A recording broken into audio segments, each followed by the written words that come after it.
On the eve of this debate, the future president of the United States will be decided. This is Five Angry People debating the North Carolina presidential vote. They are not allowed to leave the room without reaching a consensus about who is going to win. Here, we have Shaquille. He's 25, unemployed for 2 years, and hasn't been able to find a job since. He's one of the 21.5% African Americans residing in North Carolina, and he is devoutly religious. Here is Sunham, who's an independent and undecided who to vote for.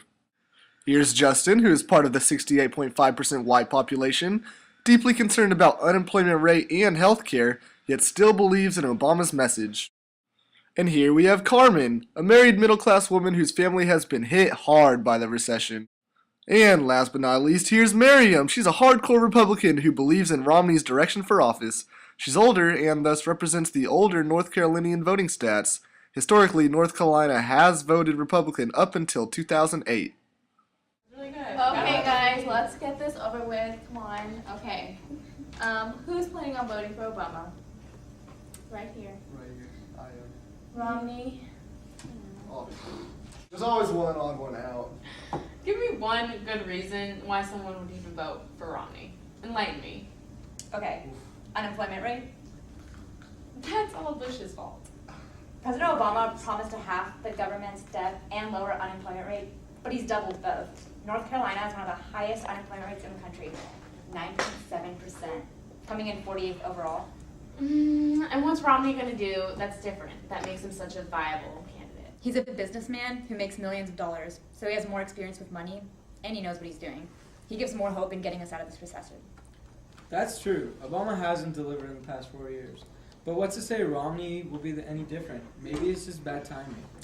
If Obama had put in as much effort into fixing our economy as he did with this healthcare reform, we probably wouldn't even be having this argument right now. The fact is, he didn't. He's been spending billions of dollars in alternate resource research, and all the while, the gas price is still rising. That money could have gone into reconstructing or fixing our economy. We can't afford another 4 years.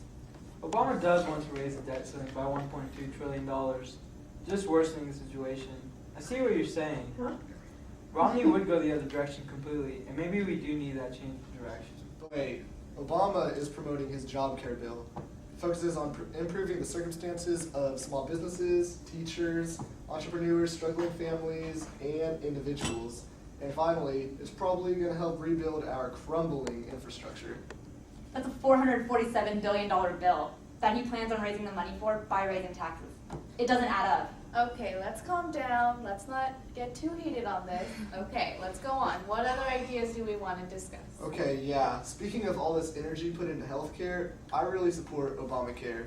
Romney doesn't really seem to have a fixed plan on what he wants to do in terms of healthcare. I think it depends on whether you view healthcare as a state right or a federal right. Obamacare takes power away from states, and it gives them more governmental entity, making us more socialist. Romney, on the other hand, worked with Democrats and Republicans in the state of Massachusetts as governor to create one of the best healthcare programs in the country. Obama, on the other hand, seems to become more and more liberal every single day, and thus alienating people in Congress. Romney could get people to work together and end the stalemate that the Congress is in. Yeah, the stalemate in Congress is becoming a huge problem. A moderate probably would be better suited for office. Romney isn't a moderate. He's been flip-flopping all over the place. He's not reliable. Obama promised a lot of things back in 2008, and he delivered. I don't agree with you about this whole flip-flopping. He's willing to compromise and listen to the American people. Yes, Obama delivered, but on what things?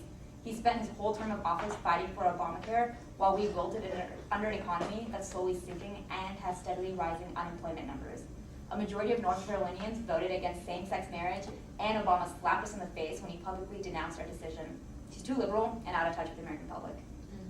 That is very true. Homosexuals can love each other, but marriage is between a man and a woman. I don't care what anyone says. I guess it comes down to what issues we North Carolinians care about the most. Whether it's the economy, bipartisanship, state versus federal rights, healthcare, or same-sex marriage. It's going to be close, but I think Romney will win by several thousand votes, just like Obama did in 2008. He'll win probably by a 51% majority. Okay, I think we are ready to do our final vote. Obama, Romney. Romney 2012 it is.